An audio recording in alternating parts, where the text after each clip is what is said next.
Wait, that's not how I do this. Let's try again. No, I'm kidding. Welcome, episode 27, Throne of Angels video blog. I am your host, Derek Osborne, also known as the Angelic One, across the worldwide interwebs.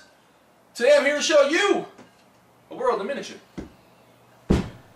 Joined, once again, by my friend and fellow Ordo Fanaticus member, Jay Whisler. Some of you may recognize him from his cameo appearance in this episode. Very brief. Jay, welcome!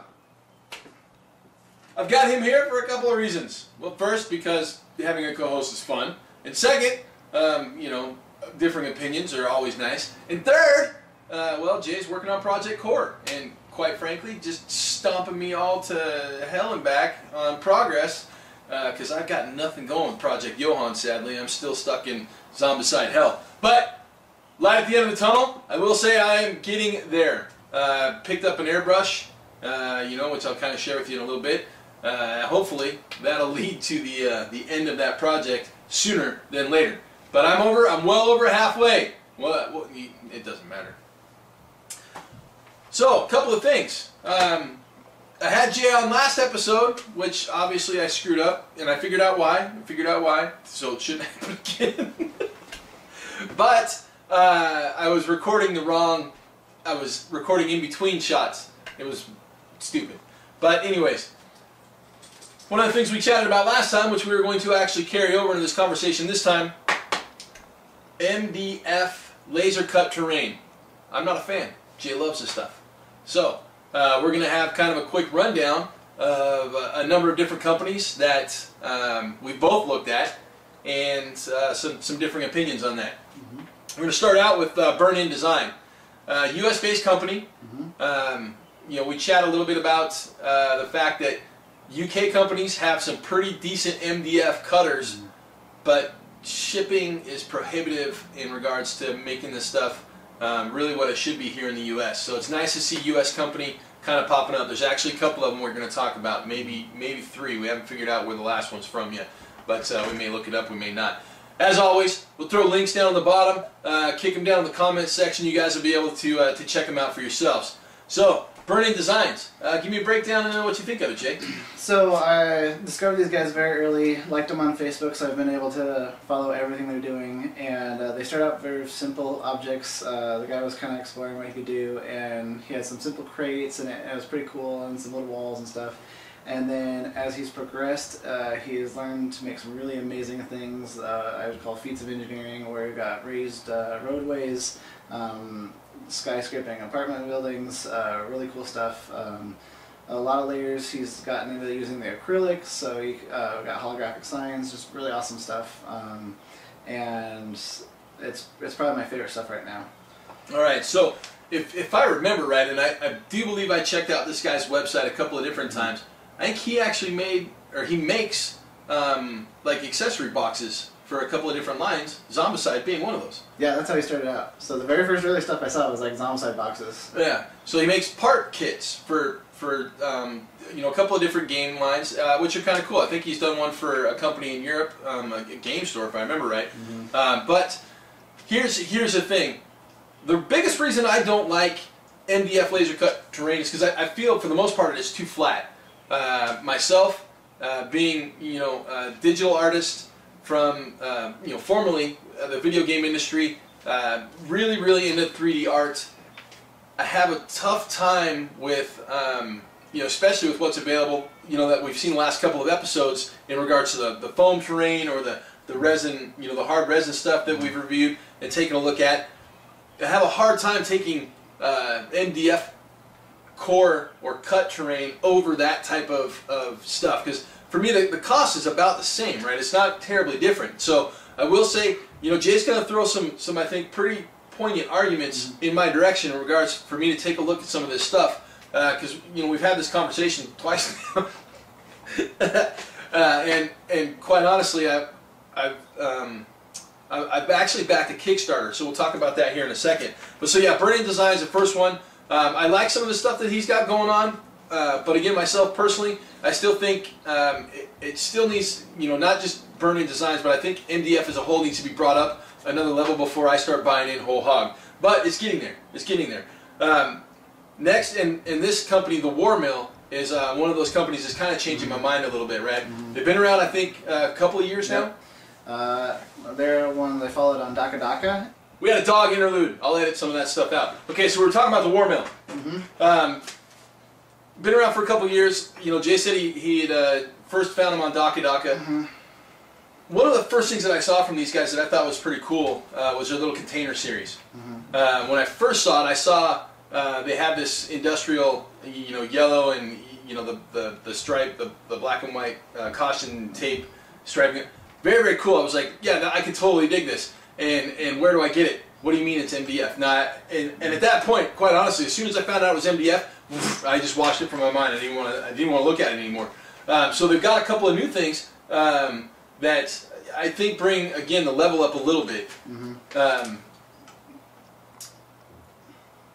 That train of thought just left the station. Their wall series is what's got them really popular. They had a wall series that was kind of looked like colonial marines, kind of entrenched kind of thing. A lot of the 40K guys liked it, and then they built a wall series that was more sleek, modern look, and that just sold buckets. And so now they're building they're also building elevated roadways and a lot of commercial buildings, which is pretty cool. So they're like a little fast food restaurant, which is pretty hilarious.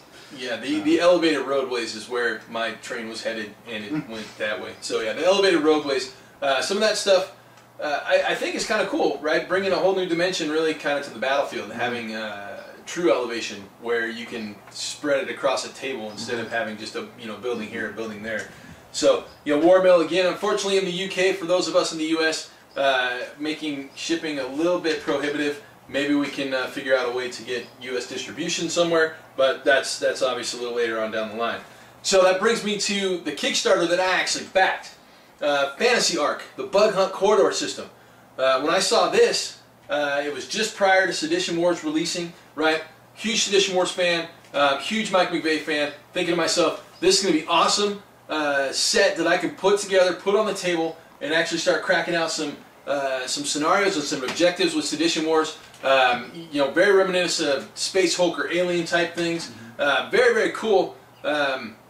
Your take on it?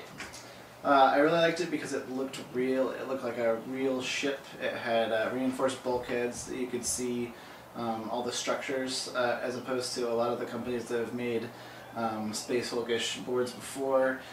They're just flat, boards with flat walls, and this really looked like the interior of a cool spaceship. And it's not her stars. No. Nothing wrong with her stars. There's nothing wrong with her stars. One of the things that I did like is that he actually has like the neon tubing that he uses for quote unquote lights underneath the hand railings, right? Kind of a cool little just knick-knacky thing. I watched obviously all of his videos as he was putting things together. Really kind of dug it, and obviously I backed it. So we'll see how my opinion wavers after I get that in house. Hopefully I'll have it here before I move. He's gonna love it. That rolls us into the next guys, Sarissa Precision. This was another one that you kind of pointed out to me that I think has a lot of potential, but I still think there's a little bit that needs to happen before I buy in whole hog on these guys. Sarissa Precision is very prolific in their lines. They have Old West, they have American Frontiers, like cabins and stuff, colonial stuff. They have a mid-century modern line that actually can go all the way from, Victorian kind of Malifaux to World War II and near modern, and then they have a sci-fi line that's really cool, and they just keep pumping the stuff out. And you could get a lot of training for a good amount of money if it didn't involve the shipping for me. Yeah, if it wasn't coming from the UK. So another good company out of the UK for you guys across the pond to check out. Following Sarissa, we're going to close out with a company called Angry Badger. Now, you guys, who've been following me long enough know that I'm a huge dwarf fan, and all my friends, guys that I played, with for years. Jay knows I'm a huge dwarf guy, and so he's like, "You got to take a look at this." And he shows me this picture of this this dwarven corridor that's from these guys, Angry Badger. Wicked cool looking, right? I mean, I totally dug it. Ingrained floors, the walls are all done out. It actually has good depth and a good feel to it, but it's more of a dungeon crawl type thing than what I would consider, you know, tabletop terrain. It's pretty big though. It is pretty big. It's pretty big. Yeah, it's good size. It's good size.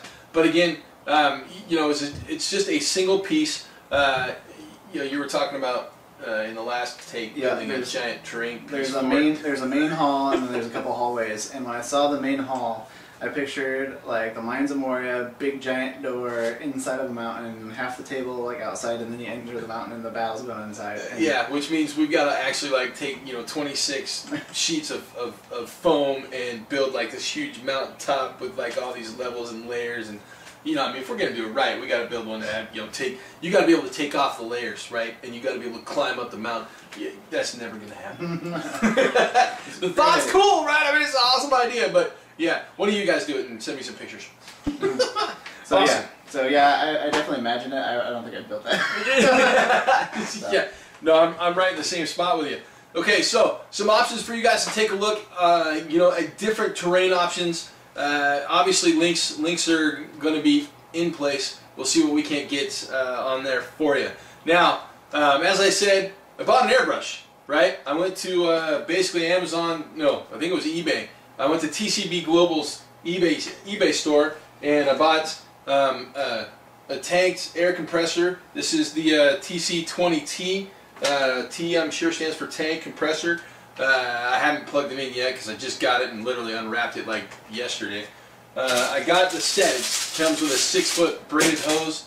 The Master 444 set, right? So I figured I'm not going to buy an expensive airbrush to learn how to ruin an airbrush. I figure I'd buy a cheap airbrush to learn how to ruin an airbrush and buy an expensive one to actually use and not ruin. So, experimental airbrush for me. I think the whole set cost me like 160 bucks, and I did buy a couple of extra things. This actually is water trap, came with the compressor. So compressor, 6-foot air hose, water trap, and the TC444, which is one of their higher end master brushes. Like I said, I think it was 160. I have to look it up again. But then I bought another set with some extra attachments, and I wanted another basically inline water trap to put on my hose.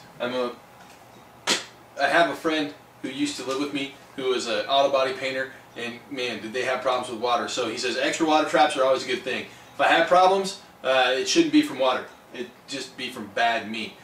So yeah, you use an airbrush, right, Jay? I use 3 different airbrushes, but if you're getting into airbrushing or want to get into airbrush, want to cut your teeth on that, Harbor Freight, if you have a Harbor Freight near you, has a really good deal where you can get a compressor and an airbrush, and nothing super, but the exactly kind of thing you want to get into when you're just learning how to layer the colors on there and stuff. Yeah, I've been airbrushing for a little while, so I do different things with it with 3 different airbrushes. But yeah, so I'm going to Adapticon on Wednesday. And quite honestly, I'll probably pick up a Badger brush while I'm there because they're always at Adapticon and they always have great deals. So I'll pick up either a Patriot or a Chrome for later use as I, again, cut my teeth on that. So yeah, we've got a couple of cool things to review. We're going to take a look at Jay's progress on Project Core. Like I said, he's totally stomping my teeth in, and what's going on with that. We're going to take a quick overview of the new CMON Annual 2011. This thing is huge. I mean, it's monstrous. So we'll take a look at that. And stepping outside of the skirmish gaming realm, we're going to take a look at Night Model's new Incredible Hulk model. For those of you that know me, you know that I'm a huge Incredible Hulk fan. There's 3 different variations in this one. One body, different heads, so I can actually create one of 3 different Hulks. The green, the red, or the gray, which is full-on awesome. So, totally stoked to take a look at that. Outside of that, I think we're ready to roll. What do you think, Jay? Yep. All right, let's get this done. Woo! What's up, Project Core? Holy cow! All right, Jay, so how many more models you got left to do? Let's see. 2 boomers, 1 menial that needs fixed, and the other Pathfinder, which I'm waiting for his flamethrower bits. Okay. The MK2. Yeah, so obviously Jay's stomping me to living. Yeah, he's just thrashing me pretty good on getting this done. But again, he's got 6 menials, 3 Wrens, 2 Pathfinders, and 3 Thumpers. Thumpers. Yeah, Boomers, Thumpers, whatever. It's all the same. They do the same thing. Boom! Right? I'm sure you're pulling that from Gears of War. Yeah. you know, obviously the model count's a lot lower, but Jay has gone to work. So we're going to look at some of these models individually. Well, actually, we're going to look at them all individually because he's actually done some really cool stuff. He's converted a few of these models using you know, a number of different parts, and obviously we'll feature that and take a look at that here in a second individually. But you know, I mean, as a group shot, he's got a pretty decent little force here, and he's, you know, prepping up rules-wise, and going to start putting these guys on the table. So we're going to look at the thumper first because he obviously is missing his base. Jay says that it's lost somewhere. Under my desk. It's under his desk. Yes, it's disappeared. So he's got another one in the works, but it's not quite finished yet. So really quick, Jay, give me kind of an overall theme for what you got going on here. So I was reading through the fluff and investigating into like where they were coming from and what they were doing, and I read a short story about some Pathfinders coming alive in a factory and killing some guys, and so I got this idea in my mind, deeply entrenched, of machines coming awake after a long period of time. So they're industrial machines, especially the description of the Pathfinder. It seemed like it was a very utility thing. That's where most of my theme came from, the Pathfinder. That's where it all started. Like a really utility thing, and then it's been sitting around for a while. So I wanted to make it gritty and grimy and stomping through the mud, and but then I wanted them all to have this like inner glow from their furnaces blazing off of bioenergy. So I really wanted something to pop in contrast to all the dirt. Awesome. For those of you who don't know, the core derive their fuel from biomatter. Basically, they eat people. So that's what we're talking about in regards to a fuel source. All right, so let's take a look at these models each individually and see some pretty cool stuff that Jay's done here. All right, thumper number one. Like I said, we're going to take a look at this guy first because he's missing his base, and I have to manhandle him. So I'm going to try to only use his foot because I don't want to rub off any paintwork, regardless of dull coat or not. Now, as you can see, Jay's done a really good job at industrializing these, well, this guy here pretty good. Now, Jay, you used my build guide to put the thumper together? Yes, I did. Awesome! I couldn't figure him out. there's a few intricate parts on this guy. Yeah, so the legs and the arms are fairly self-explanatory, but there's a few parts on there that I just had no idea what they were. Yeah, they just made no sense. So, obviously, Jay left the pods off. For those of you who know this model, if you don't know this model, there's pods that go on either side of this top casing, and we'll actually show you why here in a second. Ingenious idea, if I do say so myself. I really dig it myself.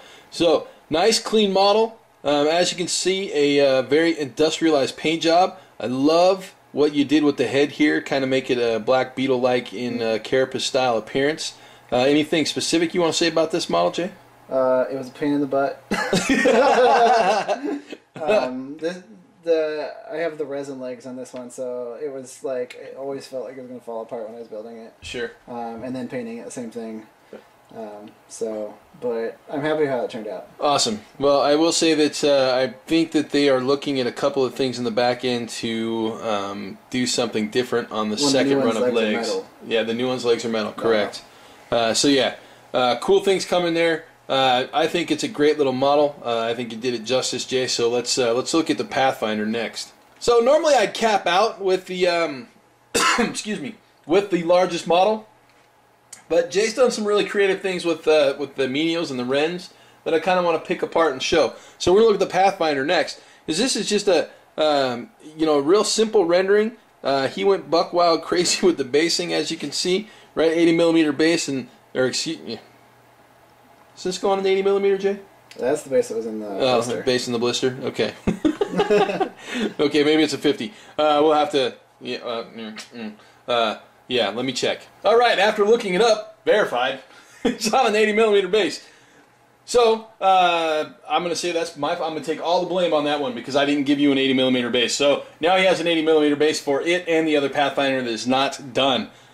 So, as you can see, on an 80mm base, he actually really set his base work up to be just perfect. However, in Dark Age there's no facing, and you know, base contact is really kind of one of those random things where if you get close enough, you're considered engaged. So it's not going to be any hindrance or any problem. Now, as you guys can see, we've got on the bottom here in the basing some slimy blood trailing and you know, a little bit of blue nastiness. Industrial buildup. Industrial goo. We've got buildup and goo and nasty ickiness. As you can see, we've got some detail work in there with the venting. Very nice, Jay. Outstanding. And one skull. One skull. Where? What? Oh, look at that. Dude, Okay. What's up, 40K? I mean, Dark Age. So, yeah, you can see it in there, peeking out. What's up? I got a skull. Yeah, skulls are, you know, awesome on everything. As you can see, the Pathfinder's a little bloody there in regards to its weaponry. Grinding up people. Yep, it grinds up people, and it stuffs them in little things, and then it, you know, it powers up and runs off and kills more people. And then it builds things. That's what menial boss do. So, anything specific you want to talk about on this guy, Jay, as we take a look at this fantastic little paint job? Not a whole lot other than that's my favorite thing. The Pathfinder was the thing that made me really go, wow, this is cool. I really liked... I just love everything about the shape. The legs are really cool. It gave me a chance to get into the mucking up the saw blades a little bit, which was pretty fun. Yeah, not a whole lot to say about it. Yeah, for those of you guys who missed my core review way back, I don't know, in episode 12 or something, who knows. Here's obviously size comparison. You know, Grey Knight Terminator and the Legion Seraphim Soldier that I normally use. As you can see, Pathfinder is a big model, right? It is no slouch when it comes to taking up some space. Jay, I think you did a fantastic paint job here. I love the industrialized look. I love the scratches you got going on. You know, the grime and the grease and the even the gore. Wicked cool. So yeah, I really dig this Pathfinder. We will look at the group of Wrens next because, you know, they're on my favorite 40mm bags. All right, Shock Troops. If you guys know anything about Dark Age and know anything about the Wren, this unit is the unit that you really don't want to mess with. They are brutal, and they make a giant mess, and they are nasty, and they are sick, and they are gross, and they are hard to deal with, and they're hard to contend. I'm not even... Jay, you're going to love these guys on the tabletop. But so let's look at them kind of up close and personal. So Jay has taken some liberties and done some conversion work. We'll look at this guy last because I think he's the major converted piece. Now this guy, he's a standard, right? Mm-hmm. Standard Rand, as you can see, he's got the normal armament. For those of you who don't know, basically they're grindy, choppy saws. The main thing I did with that one was I carved out the torso so I could turn him straight. Carved out the torso so we could turn him straight. So we actually did a little conversion work to change the pose on the body. As you can see, the face there is all fired up. The fuel cells are rocked and ready to go. We've got matching base industrial nastiness to the Pathfinder. I'm sure we're going to see the same thing from the Thumper. But as you can see, we've got the same stylized industrial, dirty, grimy, greasy paint job going on with the Wrens. So this is Wren Part 1. We're going to take a look at Wren Part 2. Jay, let me know what you did with this guy. He's actually the stock. Okay, so this is stock, right? So we've got nothing changed. Obviously, we've got radioactive crap on the base there. That's always fun. But, you know, again, nice, simple, clean paint job. Jay, I think you've done a fantastic job really kind of dirtying these guys up and really digging in and making a mess with them. So we're going to look at the third one, which Jay is actually really set up in regards to some fantastic conversion work. Yeah, I knew the unit didn't have a leader, but I just kind of, in my head, I wanted to kind of have a guy that was the leader. I am the leader. So we've got a fascinating hook here, Jay. Tell me a little bit about that. That is off the Talos paint engine from Dark Eldar from Games Workshop. Okay. It's just a plastic bit, but I had to cut down the normal arm and find a way to attach it. Actually, the piston underneath is part of the plastic, so I found a way to attach it so it actually looked like the piston was hooked into the arm system. Awesome. Yeah, it's a nice seamless conversion. It looks fantastic. So the bits box in action As you can see, we've got a pair of Space Marine chainswords rocking up here as well. Dude, that's gory, grimy, bloody mess. And Jay saying, I gotta make it more gory. I gotta dirty up more, and I gotta put more goop and blood on there. You're a sick man, Jay. You're a sick man. So as you guys can see, he's put a decent attention to detail into 2 simple arm swaps. That's that piston there to really tie in that claw, and then yeah, dude, that's just gross. So yeah, I totally dig this piece. I credit an interview with, I don't remember who it was from CMON, but someone was interviewing and asked them what's coming down the pipes, and they said killer robots, and that just stuck in my head. And so that's why they all have to be like bloody and killing things. Bloody and killing things. Well, they do use people as a fuel source. So yeah, the Ren, nasty unit on the tabletop, nasty unit sitting here in front of me. Fantastic job, Jay. Let's take a look at the core of the core, the menial bots. So here we have literally what I would call the core unit of the core army. This is the menial bot. These are basically the I'm not going to call them the frontline troopers, but they are the ones that really kind of do all the work. They're the workhorse of the core army. When core bots don't have anything specific to do, they actually, or excuse me, when menial bots don't have anything specific to do, they sit around and make other menial bots. So they basically replicate themselves at the rate of 4 per day. So they can create 4 of themselves per day.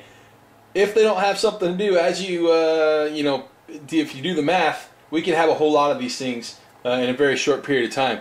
But Jay has done some really cool things, and there's a reason that I'm looking at this unit last, because he's done a lot of fun stuff with this set to really kind of push the boundaries of what we have here. So we're just going to kind of take a look at them in turn.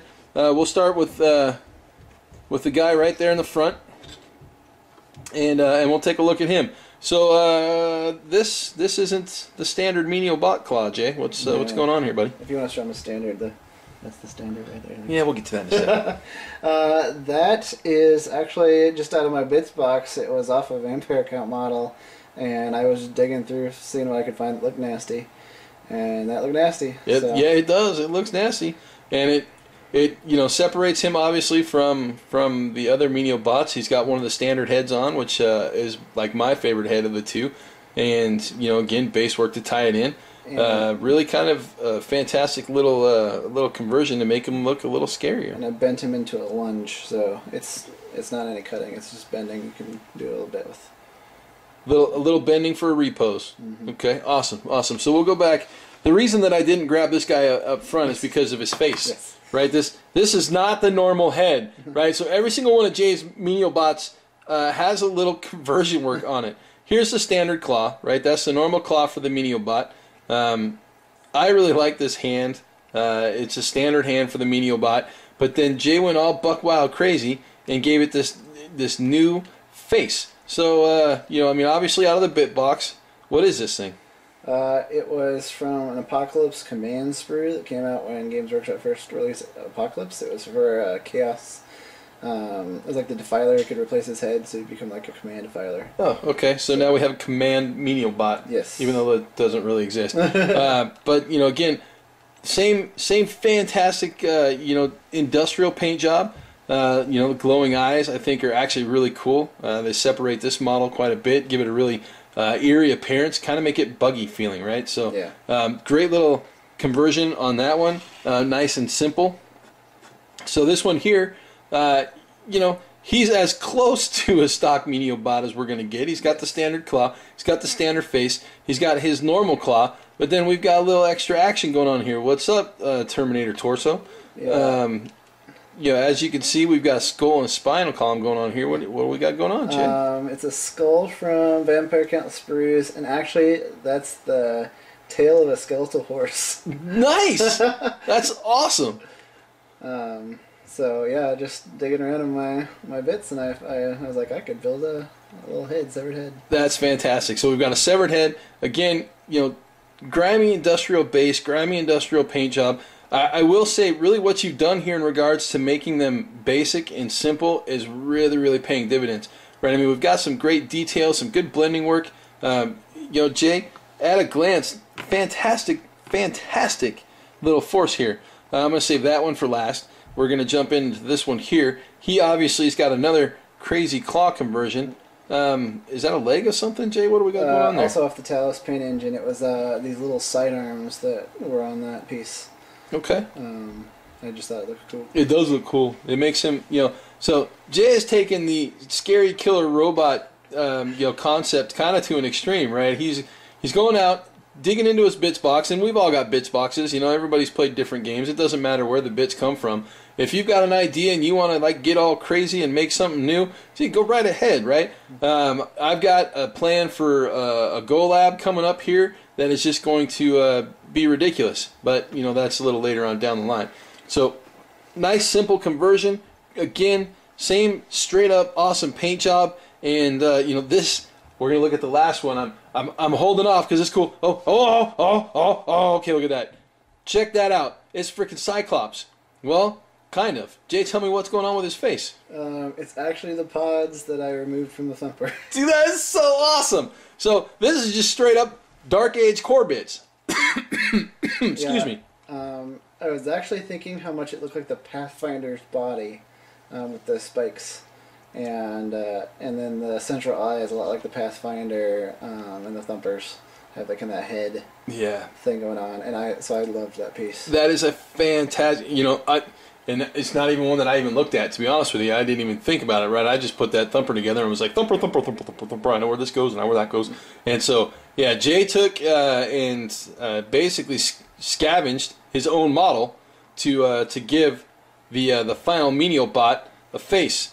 Obviously, we're missing one menial bot. Jay says that his head fell off and he's got to fix some stuff, but we'll take a look at that one and the rest of the thumpers and the final Pathfinder sometime in the near future.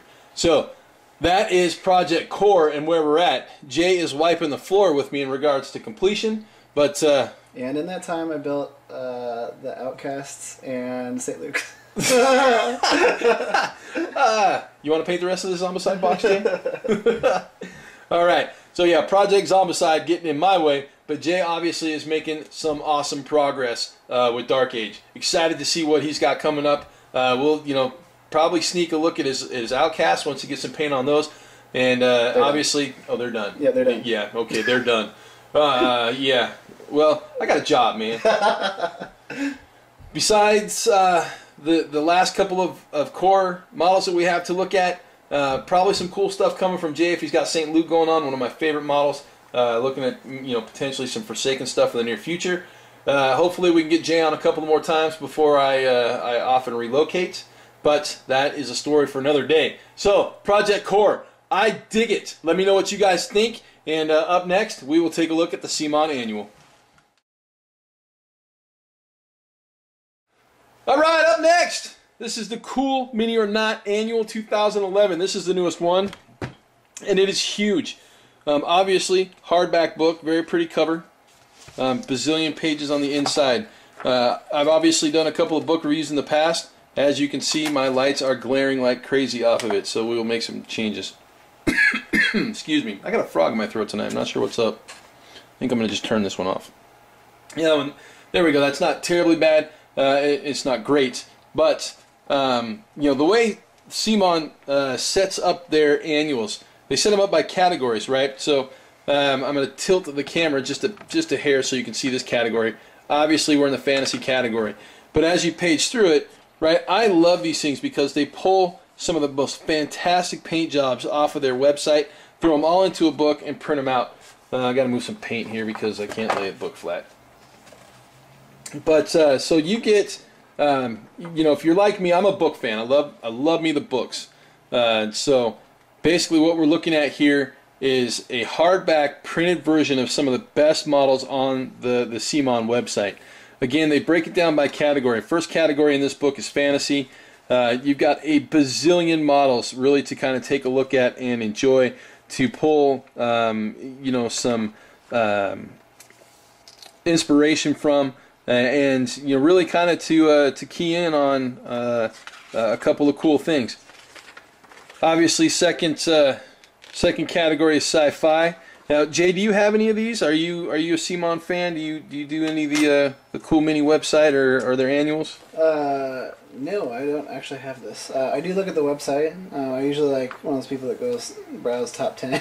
Browse on the top 10. Yeah. What I liked about the book though is like some of the stuff I'm sure was top 10 at some point or another, and since that can be a really highly competitive area, yeah, this shows more of it. So there's a lot of good stuff on CMON, but sometimes it's hard to track it down. Yeah, and you know, like I said, I really enjoy this this format because it is a book. But they also do cool things like, right, we've got a scratch built Death Jester up in here. You know, if you guys are paying attention as I page through this, there were some free sculpts in here, right? You know, this actually Hope River is a gal. I follow her blog, and I really dig her work, right? So seeing this piece here, she did each one of these individually and featured each one on her blog. So seeing it all together in the annual, I thought was fantastic. I was, you know, really kind of overjoyed at it. You know, you got basically anything from, you know, the 40K universe. You know, I mean, obviously we've got a Night Models Phoenix here. We've got Night Models Grand Moff there. You know, we've got Gene Stealers. We've got Infinity models. We've got, you know, crazy. What the hell is this, right? Other. Yeah, it's other, right? But it's still cool as hell. You know, you've got, you know, I mean, obviously with 40K being the largest of the, well, I'm not going to say 40K, but Games Workshop being the largest of the companies out there producing models, you're going to see more, you know, Space Marines and Chaos stuff than anything else. There's quite a bit of variety. There is a huge amount of variety, right? So we're into the steampunk category, right? So we've got Smog models, basically the Smart Max stuff, you know, stuff from Grindhouse, you know, busts, things obviously from War Machine and Anima Tactics. You know, obviously we'll page through here. My bet is we'll find some, yep, Malifaux. I was just going to say we'll find some weird models, more Smart Max stuff, right? Dystopian Wars out of Spartan. So, you know, we will get a wide breadth of stuff. I think the steampunk, it might be a new category, but I'm not sure. Modern and historical, right? So we've got some classic models. You know, the Reaper Miniatures Mouseling Zombie Hunter. Dude, how cool is that, right? I mean, it's a mouse version of Ash. You know, we've got the Black Widow from Reaper. We've got Sergeant Rock. We've got Spartan. You know, I mean, we've got some really fantastic pieces of artwork. Obviously, as you get into the modern historical, you tend to see quite a few busts. That being kind of big in that era. You know, terrain and miscellaneous. I'm not sure if that's a new category or not. I'd have to go back and look at my old 2010 annual, 2009, and take a look. But again, in the terrain and miscellaneous, you get some fantastic pieces of outstanding artwork, right? Do the Leviathan terrain from Dreamforge. Dude, that is awesome. I totally dig some of this stuff. You know, random steampunk like page. I don't know if that's a misprint or something, but yeah. Well, you know, we got Nakedness. So the Crystal Brush, right? That's coming up. Finals here next week at Adapticon. And this is the last Crystal Brush. On the front is the first Crystal Brush. Correct. So you can. Correct. So. What I like front about to back. it, from a mini collector perspective, though, is the fact that since all the manufacturers' brands are labeled in there, it's a really cool way to find companies you haven't seen before. Yeah. Oh, yeah, for sure. So, yeah, good point there from Jay. Excellent reference guide, right? I just find these things invaluable. I have every single one of them, and always look forward to a new one. So, for those of you who haven't picked up CMON Annual, I highly recommend it. And you can still get all of them. They're all still available. So there it is, the annual 2011 from Cool Mini or Not. Last up in this random odd Throne of Angels, the Incredible Hulk from Night Models. I don't know what the deal is. I need some water. 3 options: red, green, gray. Obviously, I've already opened this up because I was like really excited when it showed up. But yeah, this is a giant tin box. You know, as you can see, my hand, you know, I mean, it's 2 hands, 3 hands wide, for all you horse aficionados out there. Basically, we are looking at a ginormous model. And when I say ginormous, dude, I mean ginormous. So, there's all the heads and stuffs, and and that's, you know, the card that comes with it. We'll go ahead and just throw the Space Marine in next to this thing, so you guys can see how ridiculously huge the Hulk model is. I mean, he doesn't even come with a base, right? He's just got this little scenic thing here. Obviously, I'm gonna have to put him on an 80 or a 120 just to get him to fit. So is this a 56mm model? This is, I don't know. So I don't ever check the scale on these things, right? So I've got a Thor. I don't know. Have you seen the Thor? I mean, I would assume that they're the same scale. Let me see if I can get Thor out here really quick. No, Night Models has a couple different scales. Night Models has a couple of different scales? Okay, well, whatever. So yeah, the Thor model, I absolutely love this thing because it's just dynamic and fantastic. But as you can see, torso-wise, it's quite a bit different, right? So I mean, just in the torso, this is the Thor model, this is the Hulk model. I don't think the Hulk is that much bigger than Thor, but I could be wrong. I don't know. He's in the movie. He's in the movie? Yeah. Well, then it could be 2 scale. I don't know. I don't know. All I know is it's cool and I wanted it. So from what I've seen on the website, they have 56mm and 32mm. Well, this obviously is in their 56 scale because there's no 32mm about this bad boy. So 56mm scaling, obviously a little bit bigger than your standard 54. So we'll go ahead and take the standard run through and see really kind of how this model stacks up in regards to cast quality, right? That's the one thing that I really need to take a look at and check out, is whether or not I've got to do a whole lot of work to get this model to where I want it. Obviously arms, we've got different hands, different heads, kids in the background, and that happens around here. So I've got 4 different hands, one being the left hand, 3 different right hands. So, excuse me, 3 different left hands, one being the right hand. The right hand obviously goes there. 3 different heads, the legs, the right, or excuse me, his left arm, and then the options. Actually, that's right hand. So 2 different hand sets. I guess that makes sense since they're matching colors. Alright, let's take a look up close and personal, shall we? Okay, so we'll look at the legs first. Again, just looking for mold issues or mold problems. Again, because it's resin, obviously we've got the sunken in bottom there. It just kind of happens, right? It's one of those things about resin. You've always got to prep the bottom. Now that doesn't look like a mold line. It looks like a seam in his pants, but I could be wrong. Could be a mold line, but I'm really not seeing it. Does it continue down his leg? Okay, so Jason, well, so this mold line is straight up and down. This might be a seam in his pants. I don't know. We have one on the other side. I don't know. Could go either way. Not sure. What do you guys think? You guys tell me. Is that a mold line? If it is, it is. If it's not, it's not. It could be. I think it's a mold line because of the way this sticks out here at the top. Fair enough. Alright, so 1 mold line on the legs. I don't see any on the inside of the legs. Jay, am I seeing? Oh, we got a little bit of a mold line there at the foot and just above the ankle. And 1 on the inside of the foot here. So there and there. Obviously up in underneath will need to be cleaned up a little bit as well. But it is resin. Resin cleans up easy. Mold line there on the base.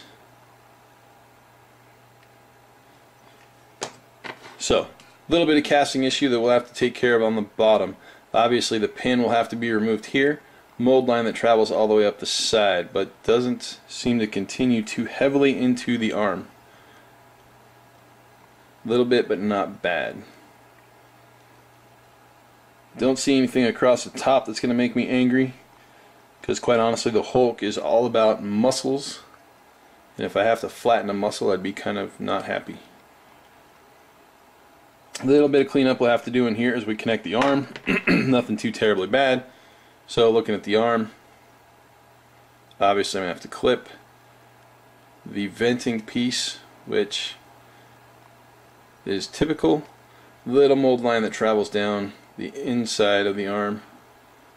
Those are veins, not mold lines. Might be one across the bicep that I shaved down a little bit right here. Not terribly bad, not terribly good. So this is a piece of concrete, mold line there. Nothing that I'm seeing on that side. Jay, do you see anything on this hand? I've got the light angle coming this way. I can see him when they hit the rays. Jay has got a good light angle from his point of view. Where I'm standing above the camera, it makes it a little difficult for me. There's that hand, not seeing anything there. The other gray hand. Obviously a little cleanup between fingers there. And some more cleanup around the pinky. But no mold lines. Focus, there we go. And this one looks pretty clean as well. Jay? Yep. Alright. On to the faces. So, that is gray. Yeah. Jay doesn't like gray. I do like the gray face. So, gray face, if I give him a suit and boiler cap, we'll call him Mr. Fixer. Yes, Mr. Fixer would be good. Yep, that'd be awesome. There's the red face. I'm not a fan of the face of Red Hulk. I'm actually not a fan of the story behind Red Hulk either, once I figured out who it was after reading issue 1. But it is what it is. No mold lines. I'm not seeing any issues or problems on any of the heads.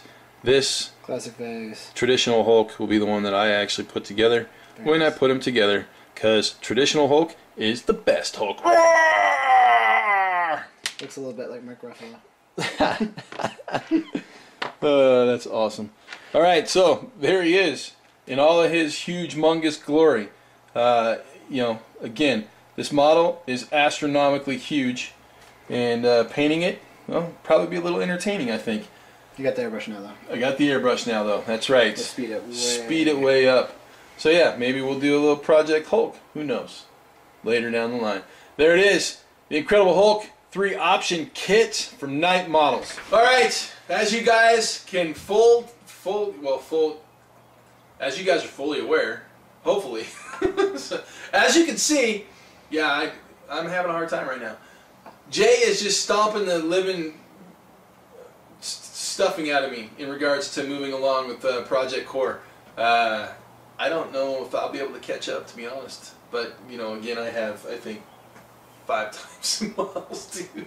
So, yeah, we'll catch up to something sooner or later, because it is an ongoing project that probably will never be done as we continue to pick up parts for my SCARD. However, you know, CMON Annual 2011, pretty solid. I always love those things for inspiration. It's very, very cool. You know, I don't care what any of y'all say, the Incredible Hulk, he's badass. He's badass. It's a big model. Very big. Yeah. You know, if you guys haven't seen the DC line from Night Models, they've got that little Batman game going on. It is pretty sick. I haven't played the game, I just like it. Yeah, I haven't played the game either, but I definitely think that it might be something I check out or at least take a look at. Jay was telling me rumors of a possible Marvel game, which I think would be really cool. Because as long as Batman stays Batman, that's awesome. But if they do an actual DC game, I'm not a DC fan, so probably have a little problem with that. Not that, you know, it makes any difference anyways. Cause it's going to be separate if they do, because it's Arkham City, and then it'd be a different DC game. Sure, sure. Yeah, it makes sense. You know, throw Aquaman in there and play with a bunch of fish. Alright, so with that, that's a wrap. And as always, thank you very much for joining me. Jay, thank you very much. Yep, thank you. We'll see Jay again as he finishes up Project Core in, I don't know, probably 2 episodes. But other than that, I'm off to Adepticon in a couple of days, and I will see you guys in 2.